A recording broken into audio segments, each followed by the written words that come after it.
ये झील सी आंखें इनमें न जाने कहाँ खो गया है मेरा मन। अरे योग कीजिए, योगः चित्त वृत्ति निरोधा। जो मन अनेक वृत्तियों में भ्रमित है उसको केंद्रित कीजिए अपनी पढ़ाई की तरफ। और ये क्या झील की आंखों में खो गया है मेरा मन। पहले झील का मतलब पता है तो चलिए आज समझते हैं झीलों का अर्थ। झील क्या होती हैं, कितने प्रकार की होती हैं।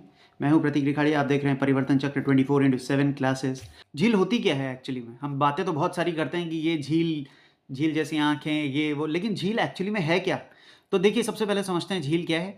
वह जलीय भाग जिसके चारों ओर जमीन है और उसके पानी का स्रोत, पानी का स्रोत धरती के अंदर से है। उसके पानी का स्रोत धरती के अंदर से है। और पानी का स्रोत कुछ भी हो सकता है, बरसात भी हो सकता है, धरती के अंदर से भी हो सकता है, और नदियां भी हो सकती हैं।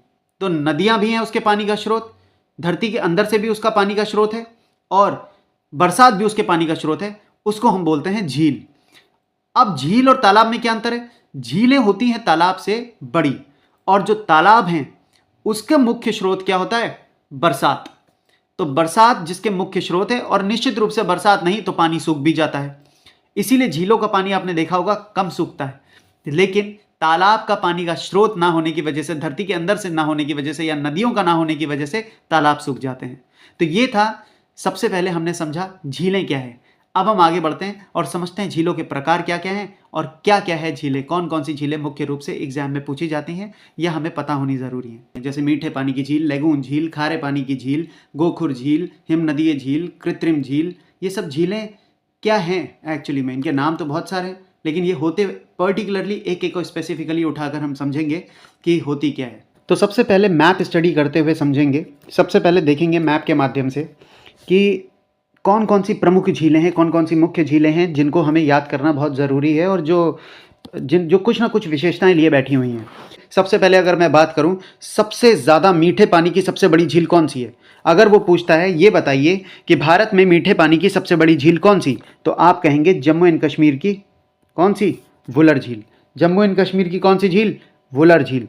जम्मू एंड कश्मीर की कौन सी झील? वुलर झील। ठीक है।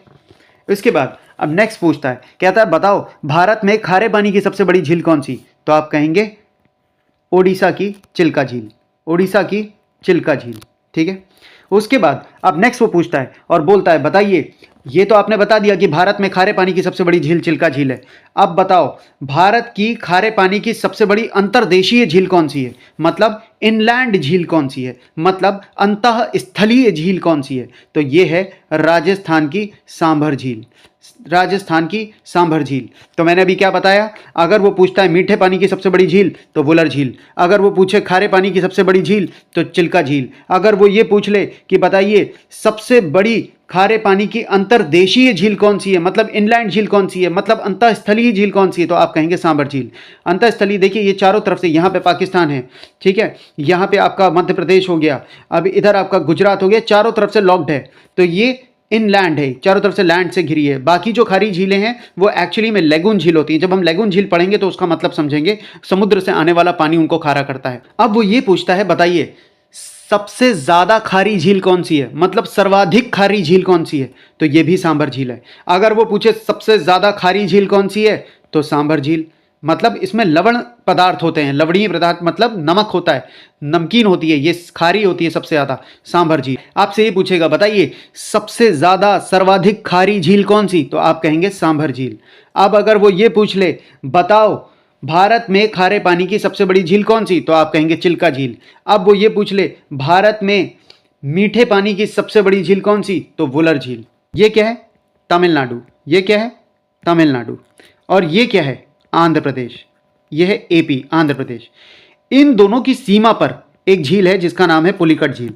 इन दोनों की सीमा पर क्या है? एक झील है जिसका नाम क्या है? पुलिकट झील। ये जो पुलिकट झील है ये असल में आंध्र प्रदेश इसको अपनी तरफ पुल कर रहा है, तमिलनाडु इसको अपनी तरफ पुल कर रहा है। ध्यान से समझिएगा इस बात को कि आंध्र प्रदेश ने इसको अपनी तरफ पुल किया और तमिलनाडु ने इसको अपनी तरफ पुल किया, लेकिन आंध्र प्रदेश ज़्यादा ताकतवर था, इसने क्या करा, अपनी तरफ ज़्यादा पुल किया। तो इसका ज़्यादा परसेंटेज, इस झील का ज़्यादा परसेंटेज चला गया आंध्र प्रदेश के पास, और इस झील का बिल्कुल ना के बराबर परसेंटेज चला गया किसके पास?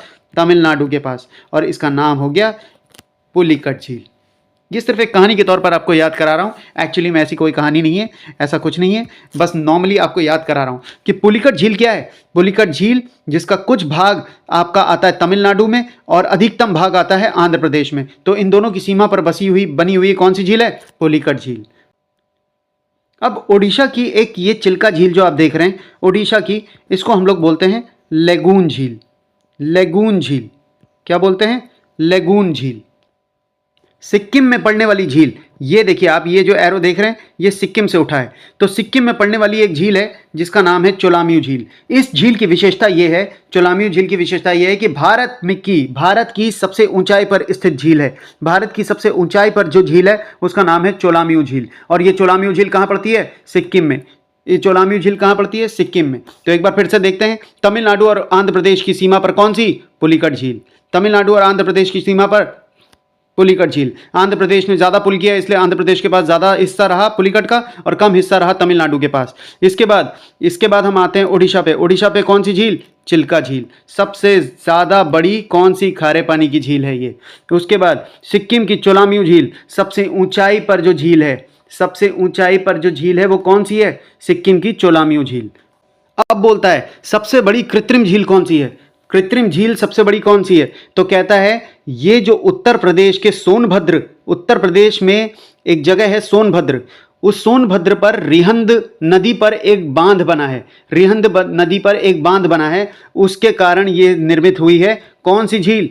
गोविंद बल्लभ पंत सागर झील। गोविंद बल्लभ पंत सागर झील। ये कैसी झील है? ये झील है कृत्रिम झील। याद रखिएगा ये है कृत्रिम झील। अगर वो पूछ ले सबसे बड़ी कृत्रिम झील कौन सी, तो आप कहेंगे गोविंद बल्लभ पंत सागर झील भारत की सबसे बड़ी कृत्रिम झील है।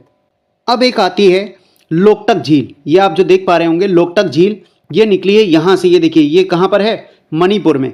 तो मणिपुर में एक लोकटक झील है। आप देखेंगे यहाँ पर इस झील के अंदर बहुत सारे आप हाउसेस टाइप के बने हुए देखेंगे, लोग इसी में रहते हैं। और जब एक घर से दूसरे घर या एक घर से दूसरी दुकान या कहीं पर भी जाना होता है तो या तो तैर कर जाते हैं या आप कह सकते हैं वही बोट के माध्यम से जाते हैं।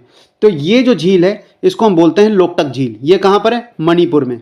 अगर आपके पास मनी है तो आप पूरा लोक घूम सकते हैं, पृथ्वी लोक, ब्रह्म लोक, कुछ भी घूम सकते हैं आप। तो आपके पास अगर मनी है तो ये मणिपुर लोकटक में लोकटक झील कहाँ पर पड़ती है? मणिपुर में।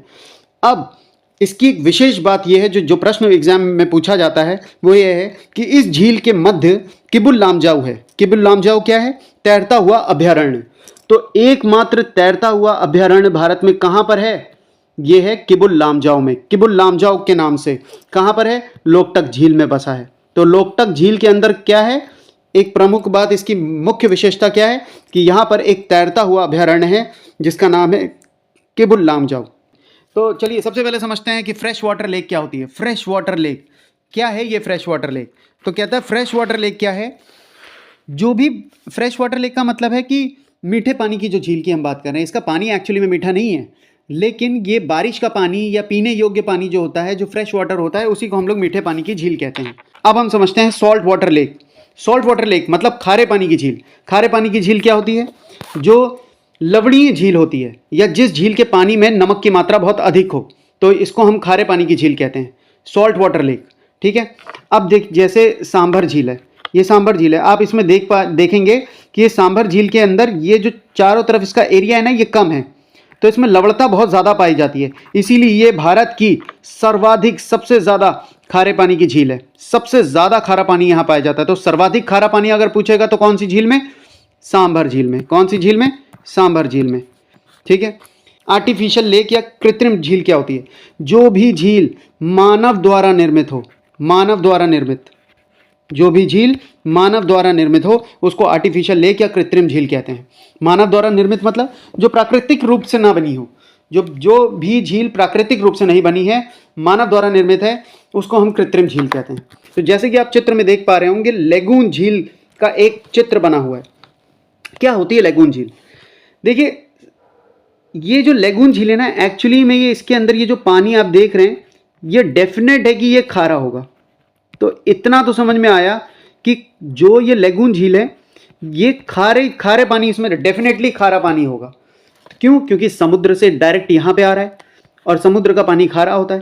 तो ये जब इसमें एंटर करता है तो ये पानी आपको क्या मिलेगा? खारा मिलेगा।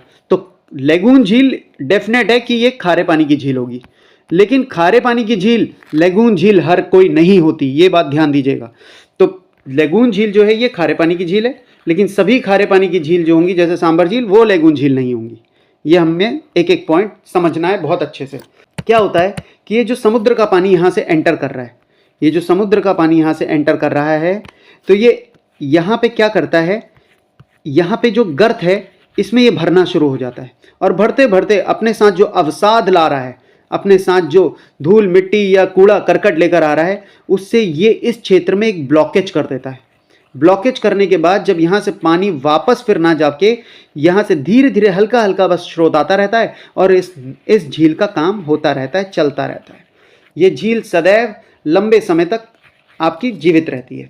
तो इस झील को हम लोग क्या कहते हैं, लेगून झील, जिसका पानी कहाँ से आ रहा है, डायरेक्ट समुद्र से आ रहा है, जिसका पानी क्या है, खारा पानी है। ठीक है, तो चलिए ये हो गई हमारी लेगून झील। चलिए अब समझते हैं ऑक्सबो लेक या गोखुर झील क्या होती है। ऑक्सबो लेक या गोखुर झील, देखिए आप इधर से एक नदी आती देख रहे होंगे, ये नदी आ रही है। ये नदी इधर से इधर क्यों नहीं गई, क्योंकि ये जो बीच का भाग था ना, ये भूभाग जो था ये बहुत उभरा था, तो नदी इधर से अपना रास्ता नहीं बना पाई, और नदी को जहाँ जहाँ ढलान मिली उधर उधर इसने अपना फ्लो बनाते हुए, क्योंकि हम सब जानते हैं वाटर हैज़ अ फ्लो, तो जहाँ पे भी फ्लो मिलेगा उधर वो निकलती चली जाएगी। अब इस पोजीशन पे, इस जगह पे अब धीरे धीरे क्या होगा, नदी अपना रास्ता बनाना शुरू करेगी दोबारा से। क्यों, क्योंकि अब वो इधर से धीरे धीरे भूभाग को काटना शुरू कर देगी, और एक समय ऐसा आएगा जब नदी यहीं से होकर गुजर जाएगी, निकल जाएगी, और ये जो पोर्शन होगा ये पोर्शन रह जाएगा जो गोखुर के समान है, तो ये भी एक लेक बन जाएगी। तो इसको कहते हैं गोखुर लेक, गोखुर झील या ऑक्सबो लेक। चलिए अब हम समझेंगे ज्वालामुखी झील क्या होती है, या क्रेटर लेक जिसको हम बोलते हैं, ये क्या होता है। लेकिन इसको समझने से पहले सबसे पहले हमें ये पता होना चाहिए कि ज्वालामुखी पर्वत के बारे में थोड़ा बहुत। तो जैसे आप देख पा रहे हैं स्क्रीन पे, मान लेते हैं ये ज्वालामुखी पर्वत है, इसके ऊपर जहाँ से लावा निकलता है एक छोटा सा छिद्र होता है जिसको हम लोग क्या कहते हैं, क्रेटर, क्रेटर। ठीक है, ये जो क्रेटर होता है, इस क्रेटर का एक थोड़ा सा बड़ा रूप होता है जिसको हम लोग क्या कहते हैं, कॉल्डेरा। क्या कहते हैं, कॉल्डेरा। और कॉल्डेरा का ही विस्तृत रूप जो होता है इसको हम लोग कहते हैं सुपर कॉल्डेरा, इसको हम कहते हैं सुपर कॉल्डेरा।